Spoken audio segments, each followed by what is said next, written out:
현재의 피프티 사태가 그것이 알고 싶다로까지 번지고 난 뒤에 그 후폭풍이 끊임없이 터지고 있다. 제가 여러 날에 걸쳐서 말씀을 드리고 있습니다. 그런데 이 피프티 멤버들의 후속 방송을 그것이 알고 싶다가 분명히 예고를 했습니다. 한간에서는 방송이나 하겠냐, 그냥 말만 그렇게 하겠지 라는 말씀도 있지만, 차라리 후속 방송이 없다면 뭐 어떠한 측면에서는 법적으로 문제가 없을지도 모르겠습니다.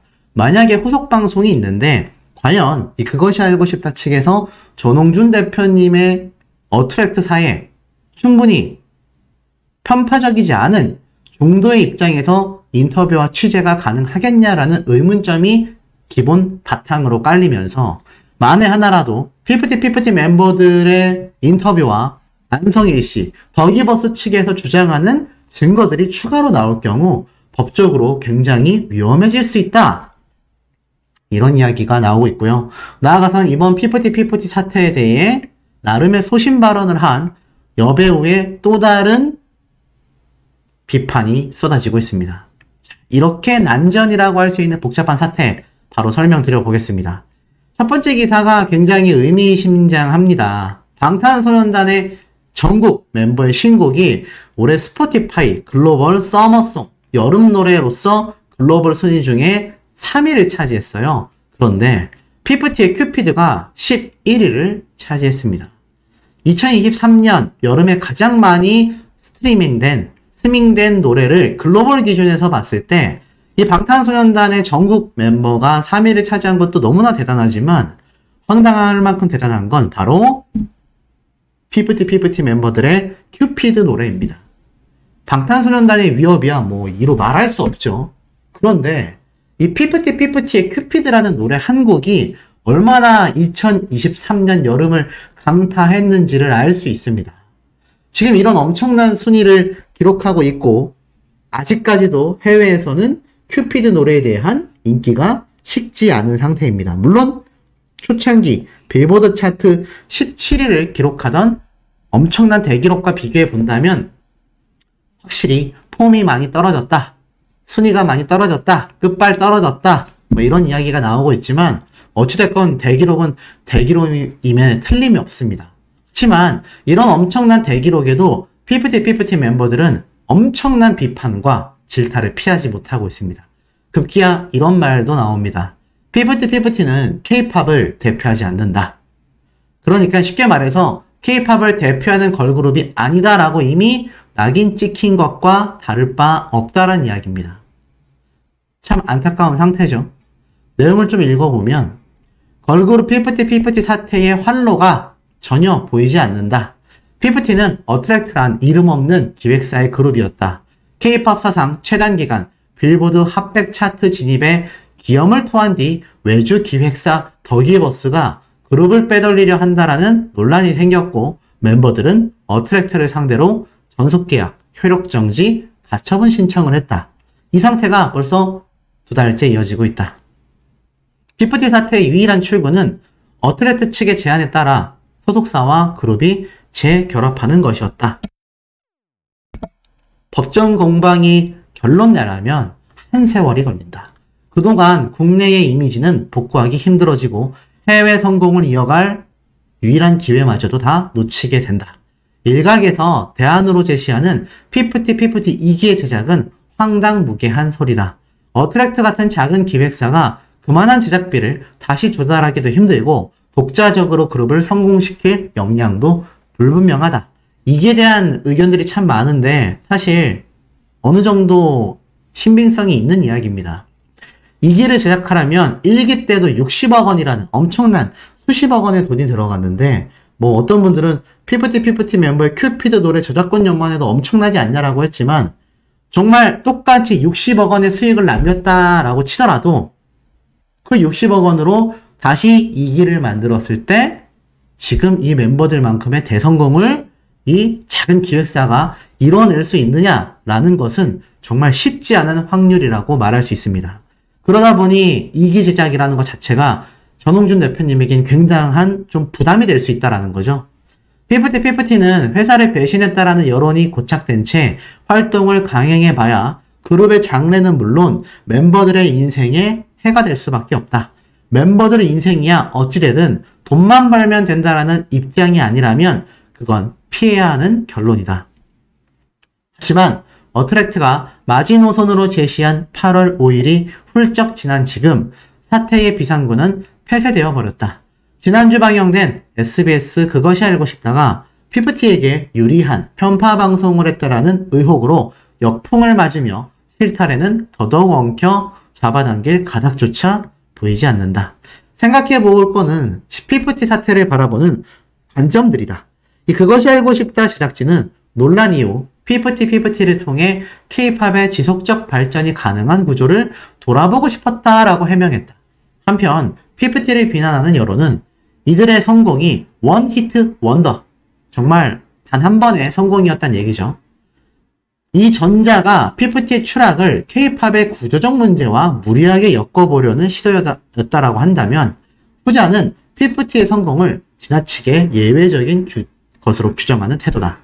다른 한편 피프티의 빌보드 입성 직후에 K-팝의 역사를 새로 썼다라는 피상적 수사가 언론의 지상을 뒤덮었었고 이는 성공을 K-팝의 성취로 편입시키려는 태도이다. 피프티의 성공은 단순한 행운으로 치부할 수도 없지만 K-팝을 대표하지도 않는다. 오히려 K-팝에 대한 그 비대표성이 그들을 둘러싼 여러 상황에 대한 열쇠이다. 피프티의 사태는 K-팝의 구조를 돌아봐 사례로선 산업의 관례와 동떨어진 부분이 많다. 별개로 놔야 한다라는 겁니다. 소속사와 아이돌 사이 전속계약 분쟁은 흔한 사건이지만 데뷔 직후에 이런 일이 벌어지는 경우는 매우 드물다. 객관적으로 드러난 사실을 봐도 중소기획사의 신인 그룹이 1인 1실, 숙소와 영어 레슨까지 제공받는 건 K-팝 산업의 이면에 깔린 어둠과는 굉장히 거리가 멀다. 그것이 알고 싶다 제작진이 K-팝의 지속 발전 가능한 구조를 돌아보고 싶었다면 오히려 중소기획사가 기적적으로 거둔 결실이 지속되지 못하도록 분쟁을 만든 이 정황들과 주체를 더 엄정하게 들여다보는 것이 옳았을 것이다. 작은 기획사가 일군 성공에 대한 권리가 보장받지 못하고 큰 자본에 의해 전유되는 사례가 관행이 된다면 K-팝 생태계의 저변과 공정성을 해칠 것이라고 누구나 동의할 수 있다. 현 사태 선행 사건이 된 피프티의 노래 큐피드의 흥행 역시 성공 비결을 다른 각도에서 짚어볼 수 있다. 많은 매체들이 분석을 내놨고 해외 시장 맞춤형 프로듀싱과 틱톡에서의 유행 등을 원인으로 진단했다. 유효한 의견이지만 근본적인 성질을 짚어보면 큐피드가 해외의 일반적인 청취자들, BK-팝 팬덤에게 인기를 끌었다라는 사실이 가장 중요하다.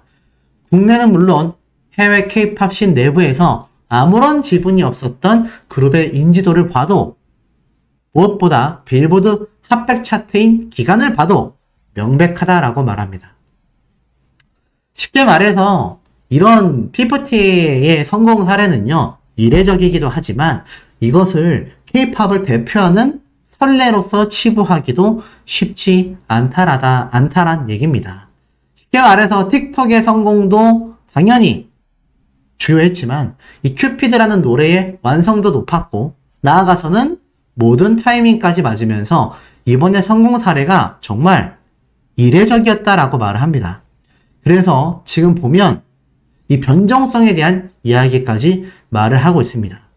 쉽게 말해서 K-팝의 시대가 다시 한번 한계를 뛰어넘을 수 있는 성공 사례로서 평가받을 수 있었는데 그 피프티 사례가 참 어둡게 안 좋은 악례로 남고 있다라는 거죠.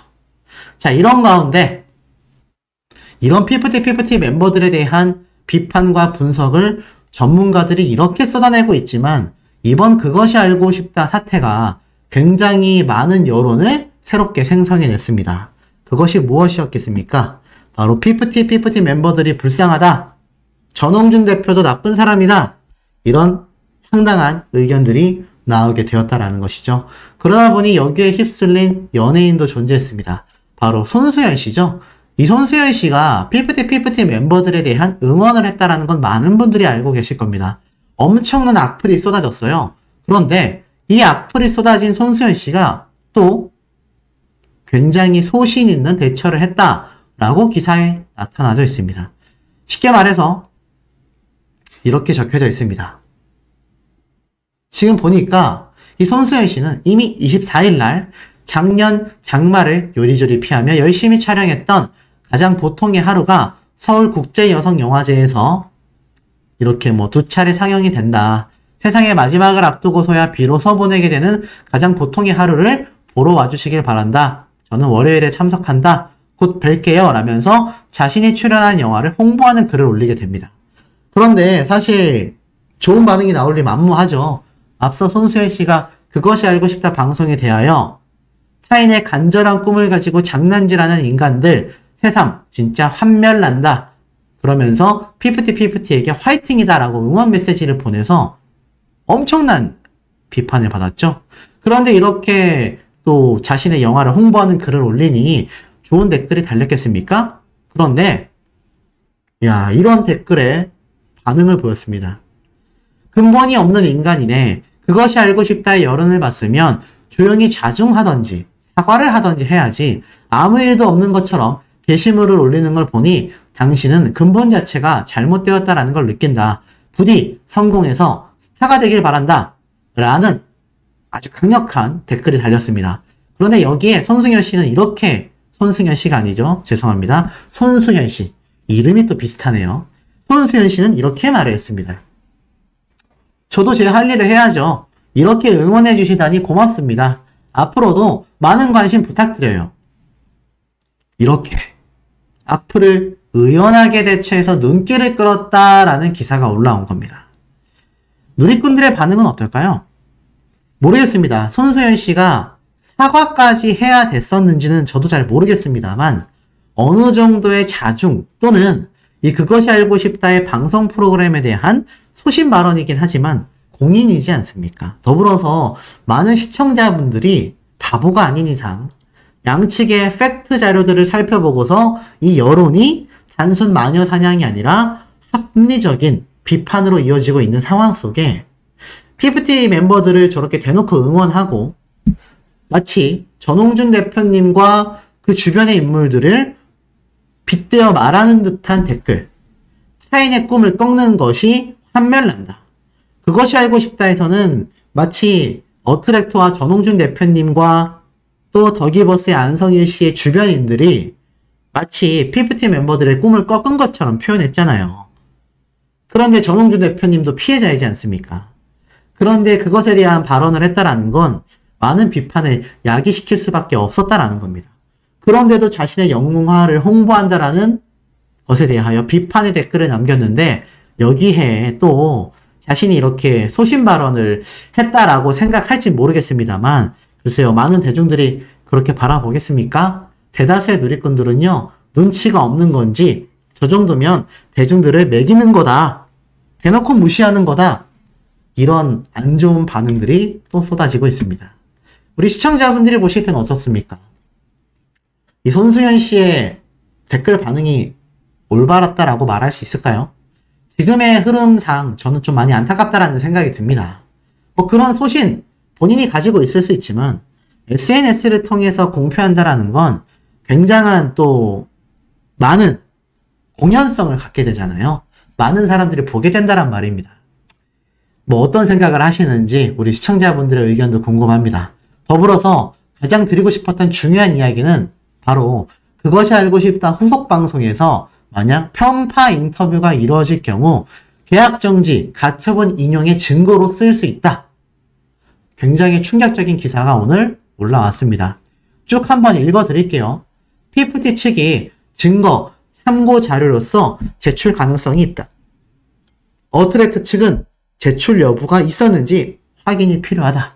쉽게 말해서 편파성 논란에 휩싸이며 제작진이 공식 사과하는 사태를 빚은 SBS 시사 프로그램 그것이 알고 싶다 방송편의 일부 전문가 인터뷰와 내용 등이 걸그룹 피프티와 소속사 어트랙트 간의 전속계약, 효력정지, 가처분 신청에서 피프티 측에 유리한 증거나 참고로 활용될 수 있다는 우려가 제기가 됐습니다. 왜냐면 이날 방송에서 해외 K-팝 칼럼니스트라고 소개된 제프 벤자민, 알고 보니 더기버스의 직원과의 연결고리가 모조리 공개가 됐죠. 근데 어찌됐건 이런 인터뷰를 했습니다. CEO들은 언제나 자금 마련을 해서 다른 회사를 설립할 수 있다. 김상중 씨 역시 멤버들을 둘러싼 어른들 대부분이 욕망의 계산기를 두드리기 바빴다. 아티스트가 제작사를 선택할 권리를 줘야 한다라는 등 PFT 멤버들에게 유리한 방향으로 해석될 소지가 있는 발언을 하게 된 것이죠. 상표권에 정통한 특허 법률사무사 변리사인 서유경 변호사 역시 이 제프 벤자민의 섭외는 문제가 있다라고 합니다. 피상적으로 본다면 제3자의 객관성을 가지고 있는 것처럼 보도했는데 이 사건에 대해 전혀 공정성을 기대할 수 있는 인물이 아니다라고 말을 합니다. 그것이 알고 싶다의 보도가 현재 PFT 사건과 관련하여 어트레트 측이 공정한 재판을 받을 권리를 침해할 수 있다라고 한 것이죠. 이 변호사는 제프 벤자민이 과거 PFT 멤버를 빼내려 한다라는 외부 세력으로 지목받은 더기버스 안성일 씨와 소속사에 속한 가수 손승연 씨와 인터뷰를 하고 우호적인 기사를 냈으며 아시다시피 더기버스의 직원과 사적으로 만난 사진이 게재된 것 역시 글쎄요 문제될 수 있다는 겁니다.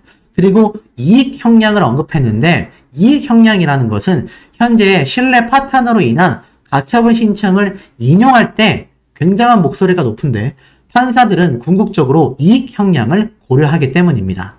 현재 상황을 당사자들의 문제만이 아니라 이 사건이 K-팝 비즈니스 전체에 어떤 영향을 미치는지 공익적인 판단까지 할 것인데 지금 그것이 알고 싶다 방송 프로그램 전체의 흐름이 이 공익성까지 침범하고 있다는 거죠. 이익 형량이라는 것 자체가 당사자 간의 대립이 심하고 합의점을 찾기 어려울 때 보다 공익적인 방향으로 판단을 내리게 됩니다. 즉 빌보드 등에서 괄목할 성과를 낸 PFT의 멤버들이 활동 지속되는 것 자체가 K-팝 시장 전체에서 필요하다고 본다면 이익 형량에 근거하여 그들이 제기한 전속계약, 효력정지 가처분 신청을 받아들일 가능성을 배제할 수 없다는 거예요. 왜냐하면 가처분 신청이 인용된다면 제가 앞선 영상에서 말씀드렸죠. PFT의 독자적 활동이 가능하기 때문입니다. 또한 그것이 알고 싶다 인터뷰에 참여한 해외 평론가들이 K-팝 비즈니스를 객관적이고 공정하게 바라보는 인물처럼 묘사했기 때문입니다. 그러니 PFT의 영향력과 파급력까지 종합적으로 고려해 본다면 그들의 인터뷰를 이 소송에 참고해달라 이렇게 말할 수 있다는 얘기예요. 만약 이런 우려대로 그것이 알고 싶다의 내용과 인터뷰가 증거 또는 참고 자료로 제시가 된다면 어트랙트의 증거 기피 신청에 대한 이야기도 나옵니다. 여기에 대해선 상대가 증거로 제시해야 기피할 수도 있는데 이는 형사간이 민사 재판이기 때문에 공익적인 이익과도 관련된 문제라면 통상적으로 참고 서류로 제출될 수 있다고 합니다. 증거 자료로 제출될지 혹은 참고 자료로 제출되는지를 구분해서 어트랙트 측이 굉장히 명확하게 이 부분을 살펴봐야 한다라고 말하고 있습니다. 이어서 그것이 알고 싶다는 공중파 방송인데요. 취재진들이 취재를 마쳤다라는 것이 전제가 된 내용이기 때문에 증거 자료로 될 가능성이 더욱 높다라고 말하고 있습니다. 만약 그런 일이 벌어진다면 어트랙트는 그 증명력에 대해 탄핵 절차에 들어가 반박 자료를 내려야 하고 그런 경우에는 가처분 재판 자체가 굉장히 길어진다고 합니다. 참 황당하죠. 여기까지 PFT와 더기버스와 그것이 알고 싶다 제작진은 내다본 것일까요? 전 잘 모르겠습니다. 하지만 누리꾼들은 그렇다라는 의견이 굉장히 많이 쏟아지고 있으며 나아가서는 후속 방송에서 PFT 멤버들의 직접 인터뷰라던가 추가 자료를 받아서 또 방영을 하게 된다면 이렇게 재판에서 참고 자료나 증거 자료로 사용될 확률만 더욱더 높아지게 된다라는 겁니다. 참 황당무계하지만 이러한 것들이 현실로 이루어지고 있다는 것이 더 소름 돋지 않나라는 생각이 듭니다. 펴져 있네요. 전속계약, 정산과 관련한 갈등으로 연예계가 떠들썩하다. 하루가 멀다 하고 아티스트와 소속사가 전속계약, 정산으로 갈등을 빚는 일이 수면 위로 떠오르면서 대중들의 피로감도 커져가고 있다. PTSD, 외상 후 스트레스 장애가 올 것만 같이 충격적인 내용들이 연이어 터지고 있다라고 합니다. 이게 제가 좀 이 기사에서 설명드리고 싶었던 대목인 것 같아요. 대중들의 피로감이 굉장히 커지고 있고요. PTSD가 올 것 같다. 우리 이런 이야기 많이 하지 않습니까? 뭐 노이로제보다 좀 더 심각한 증상이라고 볼 수 있겠지만 이게 사실 그만큼 이제는 이번 템퍼링 사태로 인해서 이 가요계, 연예계에서 무슨 일만 벌어졌다 하면은 이제는 눈살을 찌푸리게 되는 것 같습니다. 어떤 분이 저에게 그런 댓글을 남기셨더라고요. 물 들어올 때 노젓는 것 같다. 하루에도 여러 개의 영상을 올려야 된다.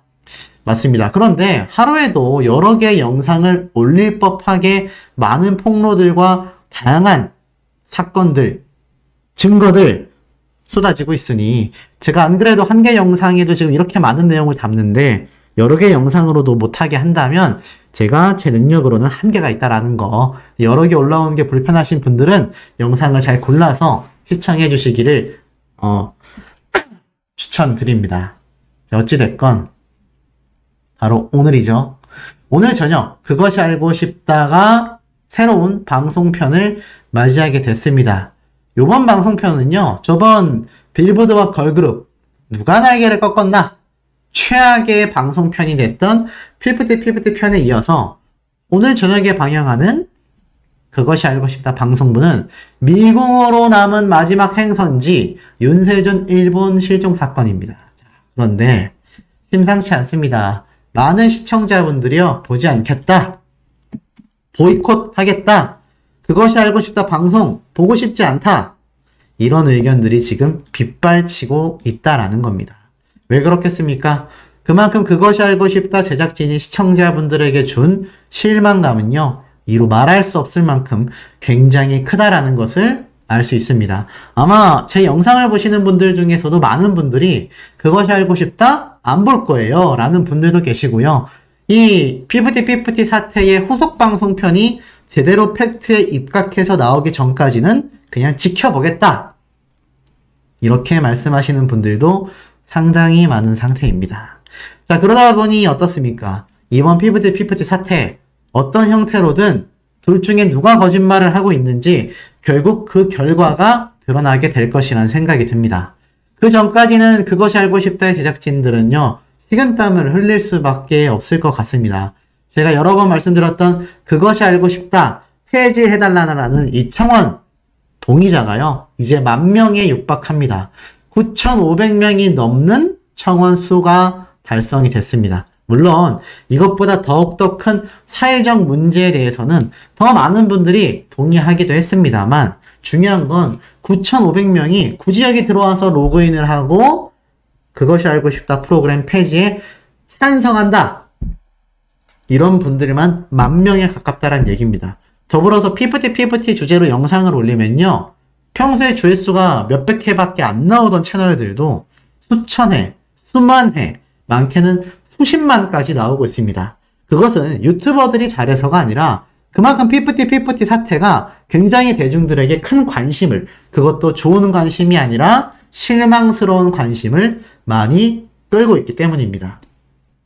그러니 이번 그것이 알고 싶다 제작진은 이번 사태에 대해 후속 보도를 할지 후속 취재를 할지 어떻게 될지는 모르겠습니다만 여기에 대한 명확한 팩트를 제시하지 못한다면 후속 방송을 하더라도 더 큰, 지금보다도 상상도 안 되는 더 큰 비판을 받을 확률도 높다라는 겁니다. 자, 더불어서 이번 피프티 사태에 특히 연루되어 있는 이들의 부모님 있지 않습니까? 부모님들에 대한 이 의견도 굉장히 비관적입니다.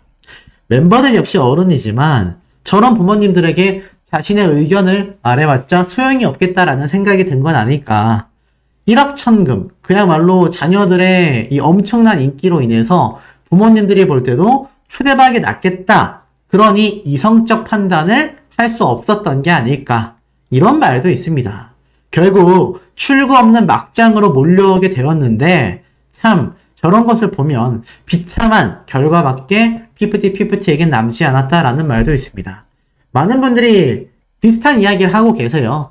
피프티 멤버들 뿐만이 아니라 이들의 부모님들까지 결국 돈 문제다, 피프티로 인하여 엄청난 수익을 얻을 수 있을 거라는 그 욕심에서 나온 생각이 지금의 최악의 사태를 불러일으킨 주요 원인이 아니냐, 이런 비판도 쏟아지고 있습니다. 물론 아닐 수 있어요. 피프티 멤버들과 이 멤버들의 부모님들의 주장처럼 정말 전홍준 대표님이 부당 대우를 했다라는 이유 때문에 이렇게 소속사를 등지는 걸지도 모르겠습니다. 하지만 자신들의 주장을 뒷받침할 수 있는 명확한 증거가 있어야 된다는 거죠. 이 명확한 증거가 없는 상황 속에서 아무리 자신들이 억울하다라고 주장을 한들 과연 그것이 큰 효과가 있겠느냐라는 겁니다. 효과를 떠나서 대중들이 신뢰하겠냐라는 거죠. 만약 그렇지 않다면 상표권을 60개나 출원을 하면서 이 멤버들과 부모님들이 준비했던 모든 사항들이 결국 돈, 막대한 수익으로 연결이 되기 때문입니다. 그렇기 때문에 이 멤버들의 부모님들이 입증해내야 될 자료들은 더욱더 중요할 수밖에 없는 거죠. 자, 그럼 이 피프티 멤버들의 가처분 신청, 이 도표를 통해서 좀 예측을 해볼 수 있습니다. 최근 연예계에서 일어났던 각종 가처분, 계약 효력 정지, 소송 내용입니다. 보면은 홍지윤 씨, 홍주현 씨, 손승연 씨, 엑소의 백현, 이달의 소녀 추, 그리고 오메가엑스, 나아가 피프티까지 이렇게 쭉 나열이 되어 있는데요. 특히 여기에서 눈에 들어오는 몇몇 가수가 있습니다. 바로 인용된 가수들과 기각된 가수들인 거죠. 보면은 홍지윤 씨 같은 경우는 인용이 됐습니다. 사유는 신뢰관계 파탄이죠. 역시 홍주현 씨 역시 마찬가지입니다. 손승연 씨는 어떨까요? 손승연 씨의 경우 지금 보면은 기각 처리를 받습니다. 원고의 일방적 억지 주장이었기 때문이죠. 그 다음에 전속계약 효력정지 가처분이 아니라 연예활동 금지 가처분. 그러니까 연예활동을 금지하지 못하게 방해 금지 가처분 신청을 낸 겁니다. 그래서 이것은 인용이 됐어요. 자유롭게 연예계 활동해라! 이렇게 법원에서 승인을 내준 거죠. 알고 보니 양자 간의 신뢰관계가 파탄이 되어서 계약 유지 곤란, 기존의 다른 가수들의 전속계약 효력정지 가처분과 같은 사유입니다. 엑소의 경우는 여전히 진행 중이고요. 이달의 소녀 같은 경우는 역시나 일부 인용이 되었는데 전부 다 양자 간의 신뢰관계 파탄으로 계약 유지가 곤란하다라고 이야기를 합니다. 오메가엑스의 경우에도 역시나 전부 인용이 됐어요. 남도현 씨 역시 같은 이유입니다. 자, 이 상태에서 지금 피프티 유일하게 기각이 났던 건요, 이렇게 두 건밖에 없습니다. 손승연 씨와 이달의 소녀, 하슬, 여진, 이브, 고원, 올리비아, 해리, 이 멤버들의 요청이 기각됐습니다. 이때 기각된 내용을 보면요, 원고의 주장이 계약 해지에 이를 만큼 충분하지 않았다. 손승연 씨 역시 마찬가지예요. 원고의 일방적 억지 주장으로 정지 사유가 없다. 그렇다면 양자 간의 신뢰관계 파탄으로 계약 유지 곤란이라는 공통적 사유로 결과가 나오는 가처분 신청 인용 결과는요, 어찌됐건 원고 측에서 조금이라도 증거를 제시할 수 있어야 된다는 겁니다. 그렇지 않다면 손승연 씨처럼 기각 처리가 나고 차후에 연예활동 방해 금지 가처분을 인용받으면서 손승연 씨가 소속사를 옮긴 것처럼 피프티가 옮길 수도 있겠죠. 하지만 이 연예활동 방해 금지 가처분 역시 이 손승연 씨가 미복귀하게 되었고, 이 과정에서 예전 소속사와 일종의 협의사항이 존재했습니다. 하지만 그런 것 없이 정말 피프티 멤버들이 손승연 씨처럼 일방적 억지 주장으로 기각 처리가 된다면요, 협의 없음으로 계속 이어나갈 경우 소송이 굉장히 길어질 가능성이 높다라는 건 다들 알고 계실 겁니다. 근데 피프티 멤버들이 승소를 확신할 수밖에 없어요. 대다수가 인용 결과가 나왔기 때문입니다. 그렇다면 지금 언론에 공개되지 않은, 그것이 알고 싶다에 공개되지 않은 또 다른 전홍준 대표님과 관련된 자신들의 억울함을 주장할 수 있는 증거의 무언가를 아직 꺼내들지 않았다라고 생각할 수 있습니다.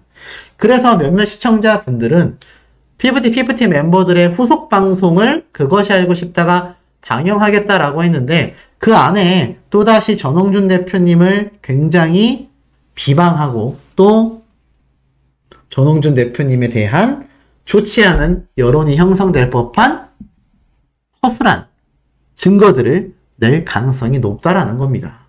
만약 정말로 그렇게 방영이 된다면 그것이 알고 싶다의 신뢰도는 더욱 바닥을 치게 될 것이고요. 이 피프티 멤버들의 갖고 있는 카드가 다 공개가 됐을 때도 대중들이나 나아가 재판부에서 볼 때 인용 결과에 적합하지 않으면 이 멤버들은 기각 처리가 될 수밖에 없는 상태라는 겁니다. 자, 그런데 중요한 건 이런 상황 속에서 이 피프티 사태를 바라보는 외신의 반응입니다. 자, 이 외신의 반응을 보면요. 해외에 이렇게 기사가 났습니다. 대략적인 팩트는 이렇게 적혀져 있습니다. 보니까 템퍼링을 했다. 아예 워너뮤직 코리아가 피프티를 템퍼링한 게 아니냐. 이런 말까지 쏟아지고 있습니다. 왜냐하면 피프티 관련된 이 에이전시 워너뮤직 코리아가 이 걸그룹 멤버들을 템퍼링한 게 아니냐. 스틸 걸그룹 멤버라고 되어 있죠. 그러니까 이 멤버들을 워너뮤직 코리아에서 훔쳐 가려는 게 아니냐. 이런 의견까지 해외 외신에서는 쏟아지고 있습니다. 물론 워너뮤직 코리아라던가 워너뮤직 자체에서는 이러한 의혹에 대해 전부 다 부인을 했습니다.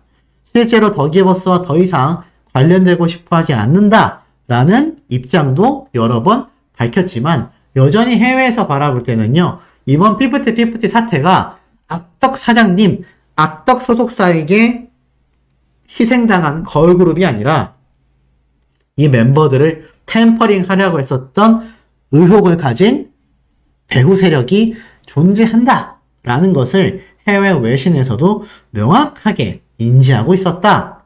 이 점이 좀 중요한 팩트가 아닌가라는 생각이 듭니다. 누가 바라봐도 뭔가 의혹이 제기가 될 수밖에 없다라는 거죠. 이 가운데에 전홍준 대표님에게 이 피프티 멤버들은 황당무계한 형사 고발을 했습니다. 바로 배임 횡령죄였죠. 이 배임 횡령죄가 만약 만에 하나라도 전홍준 대표님이 여기에 포함이 된다면 아마 그것을 또 빌미로 고발은 했지만 이런 소속사와의 관계를 더 이상 유지할 수 없다. 이렇게 주장하며 자신들의 소송전을 이끌어 나갈 가능성도 이 피프티 멤버들은 굉장히 높습니다. 그런데 과연 그것이 합당할까요? 결론부터 말하자면 아니다라고 보여집니다. 우선 스타크루 ENT에서 어트랙트 이관동이서 아마 기억나실 거예요. 모든 멤버들이 자필 사인을 했다라는 거. 그런데 이걸 정리해보면 이렇습니다. 영업 양수도 계약 체결. 스타크루 ENT와 어트랙트 간의 계약 체결은 스타크루의 채무 역시 어트랙트가 인수해 간다라는 의미이다. 멤버들이 고발한 내용대로 선급금 사용 여부, 불확실로는 배임죄 성립이 불가능하다. 왜냐하면 그 돈이 전홍준 대표님이 혼자 남아있는 소속사로 빠져나갔다. 횡령 아니냐 이렇게 했는데 그 회사가 스타크루 ENT였다라는 겁니다. 그러니 스타크루 ENT의 채무 역시 어트랙트가 인수한다라는 의미의 계약 체결이기 때문에 자연스러운 수순으로 그 돈을 갚았다라는 거죠. 그렇기 때문에 배임죄 자체가 성립이 안 되는 거예요. 멤버들은 배임죄를 받는 사람과는 함께 할 수 없다라는 의견을 내비쳤는데 배임죄가 아니니까 이것도 무의미해진다라는 겁니다. 그렇다면 이 시점에서 왜 형사고발을 했던 걸까? 여론을 뒤집기 위해 사람들의 인식상 법을 잘 모르거나 또는 관심 없는 분들에게 저 소속사의 대표가 문제가 있대. 이런 언론 플레이를 위해서 했던 게 아니냐. 이런 의견까지 지금 정리되어서 쏟아지고 있는데 본인들이 이렇게 다 자필 사인을 했었던 계약서지 않습니까? 얼마나 허술하게 또 얼마나 앞뒤가 맞지 않은 황당무계한 고발을 했는지 다시 한번 알 수 있는 대목이라는 생각이 듭니다. 이러니 그것이 알고 싶다 역시 많은 대중들에게 비판을 받고 있고 이 멤버들과 멤버들의 부모님 역시 어떻습니까? 많은 비판과 논란에 휩싸일 수밖에 없다라는 거죠. 뭔가 인과 결과가 명확한 증거들을 제시하지 않는다면 이 멤버들에 대한 대중들의 비판 여론은 아마 앞으로도 계속 이어져 나갈 수밖에 없다라는 생각을 해봅니다.